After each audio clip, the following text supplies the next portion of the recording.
All right, y'all, we back with another reaction right here on ABP Reactions, and this one is called Drake and Adin Ross finally sued for stake gambling.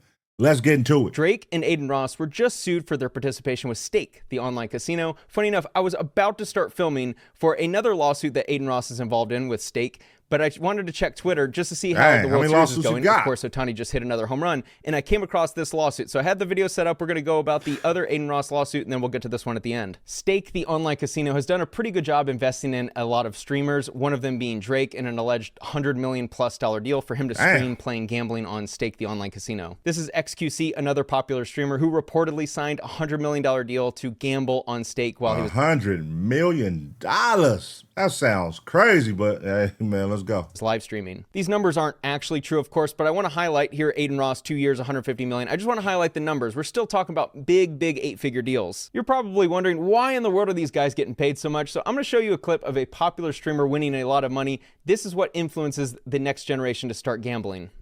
Yeah, has to be Max. That's Max. You did it. Oh, Max. Oh, Max. Oh, my God. Oh my God. Oh, my God. Oh, my God. 37 million? Not gonna lie, that reaction is pretty goated. $37.5 million in winnings. Of course, this is not the norm, but you can see a guy that's sitting in his living room, gambling on stream, making millions of dollars. Who wouldn't want to join? Stake.com is believed to be the largest crypto-backed online casino in the world. This is one of their co-founders, Ed Craven. They reinvested their profits aggressively into a lot of streamers, into the UFC, into Formula One cars. That helped them generate $4.7 billion with a B in revenue in 2024. They started paying content creators on billions. Twitch millions to live stream themselves gambling. This was during COVID. It helped them transform their business from $100 million in revenue to over $2 billion in 2 years. This is actually how I got hip to like Drake's whole thing of being a gambler, and everybody saying he had a gambling addiction. He was putting down like $1 million on picks and all that stuff like that. I felt like it was some inside stuff going on. I mean, we ain't dumb. Like betting $1 million on stuff, betting $2 million on something. It's like, it's probably a play. Like, hey, man, I'm going to say I did it. Y'all just shoot me my bread back, or y'all front me the money and I'm going to put it up. How do you think they generated that much revenue? They spent money on streamers, which brought in multiples, many multiples of what they paid these streamers in revenue. After Twitch banned Stake from advertising on its platform due to a lack of consumer protections, Craven and Tehrani, the co-founders of Stake, launched their own competing live stream service, Kick. The state of California filed a complaint against Stake recently. They're one of 6 or 7 states right now. They allege that since 2022, the defendants have operated one of the largest and most profitable illegal casinos in California, Stake.us. Notice that this is different than Stake.com because it follows in the footsteps. Stake.com could not easily enter the US market, so they created Stake.us. Notice the difference. Stake.us thus presents itself as a safe and free gaming experience. You should never call gambling safe and free. Stake.us attempts to skirt California's anti-gambling laws by using gold coins and Stake Cash. Created a little chart for you. Essentially what the user does is they have, let's say, $20. They are able to convert that into 200,000 gold coins. And as alleged in the complaint, the gold coins have no real money value and cannot be converted into real money. So this is how they try to skirt the rules. But the 200,000 gold coins can be converted into $20 of Stake Cash. You can see right here, 20 free Stake Cash. Then when the user wants to cash out, they convert the Stake Cash into Bitcoin, and then the Bitcoin is then sent to the user. So that's how they are trying to be real creative with making it appear like it's not an online casino when we all know what they're doing. California strictly regulates gambling, but Stake.us has I don't play this. I don't play Stake, so I didn't know what was going on. So it's all Bitcoin, and they washing the money through there. Okay, I got you. Ever received the state's authorization to offer its casino games to Californians. Instead, Stake.us operates an unlicensed and illegal online casino in violation of California law. I'm fairly confident that all the states have the same law. I think Stake's in real trouble. The defendants could not offer access to Stake.com, so they needed their gamblers to use a VPN to access the website, which the gamblers were able to do. In California, the Gambling Control Commission issues licenses to legal gambling operations and regulates them in order to protect Californians, but these licenses are generally limited to physical locations. This limitation helps safeguard against exploitation. Basically, gambling is ruinous to our citizens, and we want to be very careful about who we give licenses to. As a result, the commission's website states online casinos are illegal in California. So these streamers that are playing Stake and they try to circumvent the rules, what they're doing is illegal. The Stake defendants created a carbon copy of Stake.com to offer in California called Stake.us. It looks like gambling, sounds like gambling, and feels like gambling. Here's my favorite part. So Stake declared in their terms and conditions that the platform and games do not offer real money gambling. I love when people do this, when they try to think that words actually... It's not real money. It's coins. It's stake coins. And then we're going to push it out into the Bitcoins. And then we're going to send it to you. So technically, oh yeah, they found a loophole. Or, thought they found a loophole. But why now is the question. When I be seeing these like lawsuits, and it's something that's been running for a long time, my question always be, why now?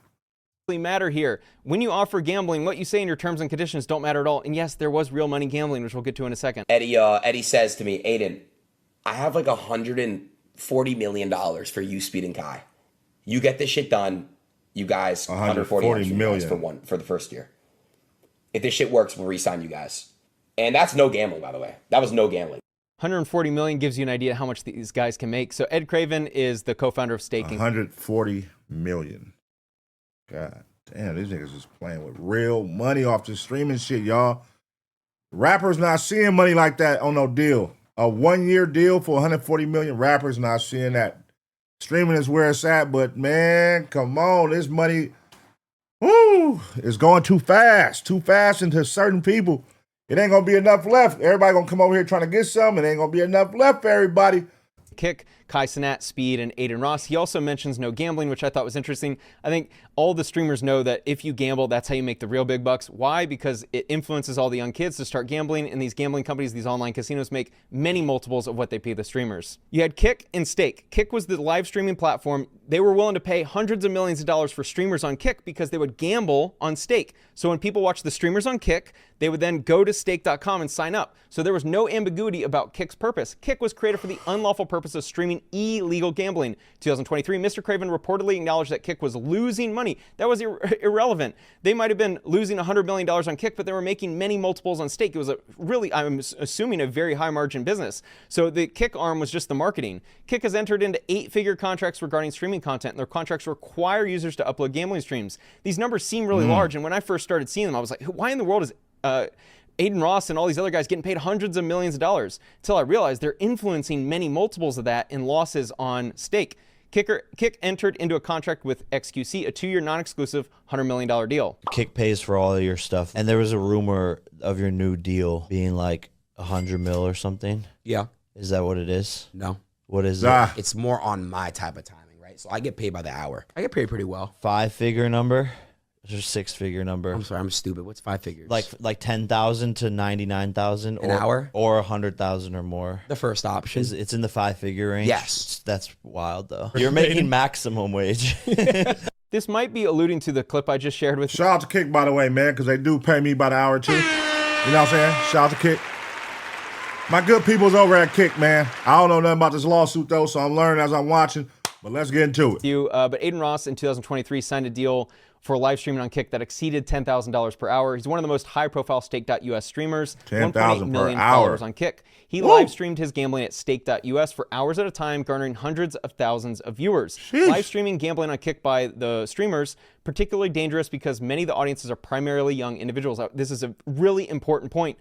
Many of the viewers of Kick are generally going to be younger. For example, Mr. Ross has claimed that most of his followers are teenagers or in their early 20s. The reason why this is so dangerous and why I think this is so unethical for these streamers, even though they're making so much money, is because these young kids that are following them they're the consumers. They're the ones who end up going and signing up for Stake. So they're becoming gambling addicts at a very young age. This demographic is especially at risk for developing gambling addiction. Some streamers gamble with fake money. And that's where a lot of people have problems is like, well, you're not gambling with your own money. And that is disingenuous because you're acting excited a lot of times and it's not really your money. Can they not keep the profits if they're not gambling with their own money? That's usually what happens is the company will say, look, you can keep the profits. So that way they do seem excited. This is one of the most unethical things I think any creators can do, any content creators can do. What he's essentially saying is people would be gambling, these live streamers would be gambling, but they're not gambling their own money. So they're not losing money. And then in order to make it appear legitimate, they get to keep the profits. So when they have the $1 million payday, they can react as if they're keeping it. This is Miskiff. Apparently he got offered like a $36 million deal to live stream gambling. This money is so big. 36 million. God, these numbers are out of control. 150, 136 million. You think these niggas not gonna do that deal? Who do you know under the sun right now that's sitting in front of a computer that wouldn't take $36 million, and you say, all you got to do is sit here and play gambling all day, and we'll front you the shit and act excited. Everybody's going to do that. 36 million? Man, come on. Big. These streamers are making so much money, and yet when you find out that they aren't even streaming with their own money, it is, I think it's one of the most dirtiest areas of the content creator industry. That offer was basically, hey, we want you to make 100 hours of gambling a month. It was not some like, do this once in a while and tweet. It was like, no, we want basically your social media. Let's sell it for $36 million for 2 years. $18 million a year, only a part-time job worth of hours. I understand streaming may be difficult, but all you do is gamble on live stream to make $36 million. That tells you, that gives you an indication. The reason why I'm showing you this clip gives you an idea. If you understand business out there, if someone's willing to pay him $36 million, that means he's generating more money in losses for the casinos. When before, it was like a lot of them were like, I'm 16 years old, and a lot of those viewers just went over to Adin Ross. I don't think he was intending this clip to be as funny as it is, and I'm not trying to clip him, but what he was saying is he turned down the deal because a lot of his audience was younger, and the audience at the time was 16 or so. And Shots fired. Ended up going to Adin Ross. Now, I brought this clip within the context of this video because Adin Ross, I just want to highlight how young his audience is. So when he's streaming and showing these wins and he's living this very interesting lifestyle to the youth, they see him as a major success story, and so they're going to imitate what he does. And he gambles all day on stream. So what are you going to do? You're going to sign up for stake as well. And young kids aren't, I don't think they're developed enough. The audience of Adin Ross is not developed enough mentally to understand that he's not winning money, he's losing money. So we have, I think, a rising gambling addiction in our youth, and a big reason why is these streamers. So now RainBet will be taking over, and they will be making sure that brand risk is good. Okay, so brand risk is 150 million. Yes. Allegedly. Adin Ross and Stake had a little fallout recently. I don't know the details, but he found another sugar daddy, RainBet. By the way, I want to shout out RainBet, by the way, because they did. Oh, wow. I didn't know that him and Stake fell out. Him and Drake was pushing Stake hard as hell. So they fell out, or they deal came to an end? Well, obviously Stake is getting sued, or what? Dog, this is so much above my pay grade, and I'm just trying to learn the details right here, y'all. Because those numbers are crazy. And like with that type of deal structure, me and Stake, we got a $150 million deal. I would think that would be for some years. But they talking about, oh, you'll do 170 for 1 year. Like 1 year? So that lets you know the influence that they feel these people have if they're willing to give these big numbers for a year. How much they feel like they're finna drive, how much money they're finna drive towards. And that's crazy if you're saying it's all kids doing it. You're creating young young addicts. That's wild. But see, I never really watched Adin Ross, you know. Shout out to him. But I didn't know he sits on stream all day and gamble. I didn't know that. Everybody, well, I mean everybody, all my friends RainBet deals. Bro, Marky, Sweater, Prime, I got everybody. They were like, yes, yes, yes, yes. So I was like, all right, all my boys can happily get deals. Let's go. He's acting like this is a surprise. I cut this clip up because he explained how it was like 20 different creators got deals. The reason why RainBet is willing to spend so much money is because obviously they're making a boatload of money. It's a very high margin business, these online casinos. And so I just find it so dirty that he leaves Stake, goes to RainBet. All these streamers are getting paid by these online casinos to influence their youth audience into becoming gambling addicts. Money back. Are we out? One more. Yeah, one more. All right, chat. Next call.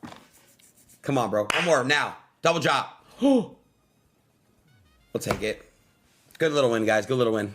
All right. I have no idea who watches these streams. I don't. That's what I was just going to ask. I was like, who sits and watch this shit all day? Like, I get it, but I can't sit there and just watch somebody just keep playing. For one, I don't even understand slot machines. I always say that, like, when I go to Vegas, I be like, I don't even know what the heck you supposed to do on these slot machines, bro.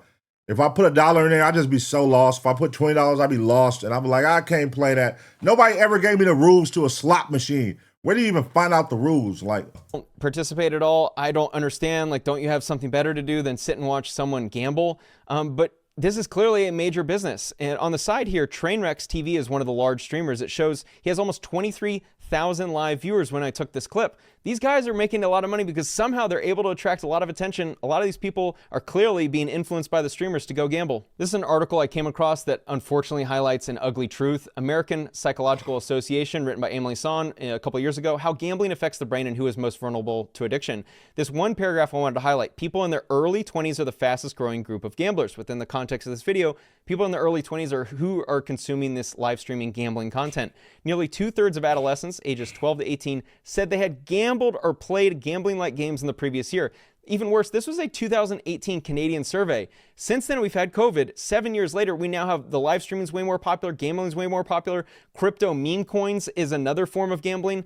I would not be surprised if this is actually on the low end. 2/3 of adolescents aged 12 to 18. So if you want to know a rising problem in this country, gambling addiction getting worse, and guess who's at fault? Major reason is these live streamers. This is Jack Doherty right here, the ultimate brain rot content. I just want to highlight how Stake is infiltrating a lot of the youth.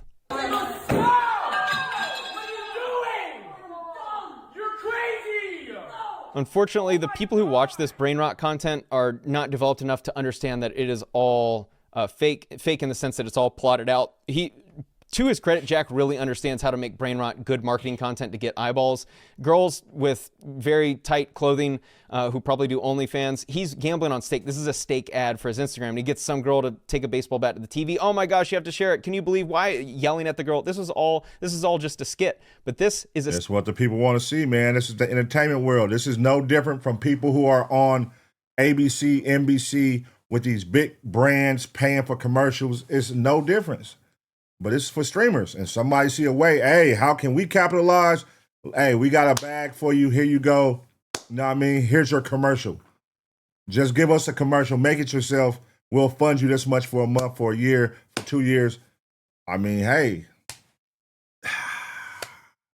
Stake deal. Why? Because Stake knows that his audience is young and that's going to influence people to start gambling. All right, time to check out this complaint filed against Drake and Adin Ross. Stake pays Drake, Adin Ross millions of dollars to gamble. We know that, but Drake and Ross do so under deeply fraudulent pretenses. To wit, when they purport to gamble online, they often do not do so with their own money, despite telling the public in Missouri and elsewhere the opposite. This is crucial. If they're able to prove that, I think this is so dirty, and I hope they end up losing this lawsuit. Stake boasts that Drake has been a longtime member of the community, after which a partnership was formed where a new gaming experience will allow users to have a chance to win big alongside Drake. There's no doubt that Drake gets a lot of attention. I would not be surprised if Stake generated hundreds of millions of dollars of revenue by partnering with Drake. Even Drake's official Instagram and X account prominently displays partnership with Stake, which reach over 142 million and 38 million followers respectively. That placement puts it ahead of his other ventures. Drake's role as Stake's unofficial mascot is quietly corrosive. He's glamorizing the platform to millions of impressionable fans, many of whom treat his wild betting habits like gospel.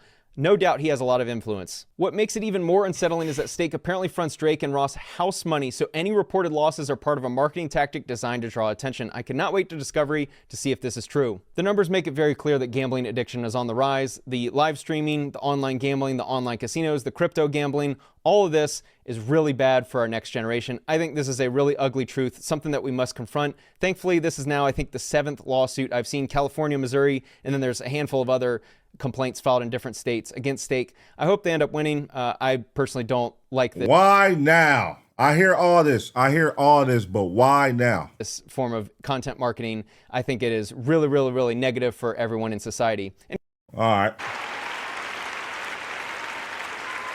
I hear all that, but why now is my thing, y'all. I'm gonna keep saying that because it's been good. It's good to it's no good to somebody else. And who has a problem with it? Because obviously you've probably been rocking, benefiting off this. You've been knowing what's going on. It's kind of like a give and take situation. Like, damn, what you want? If somebody's offering this man $150 million, like to sit on here and gamble, and if he really gambles, well, maybe something you could do is maybe figure out a restriction, a way to incorporate that. Maybe sue him like, hey, you can only, when you gamble, stream to 21 and over or something. Figure out something like that. But to say, hey, you don't deserve this money at all. You don't deserve to get this money because of influencing your consumers. Like, it don't matter what you do when you have a platform. You're going to influence your consumers. It shouldn't be, hey, pull this money completely. It should be, hey, y'all should implement something where it's being targeted. The right crowd is being targeted, not the youth. Figure out something there. Like, meet them halfway. You got to meet the streamers halfway. So let me know what y'all think, man. Let me know what y'all think in the comment section.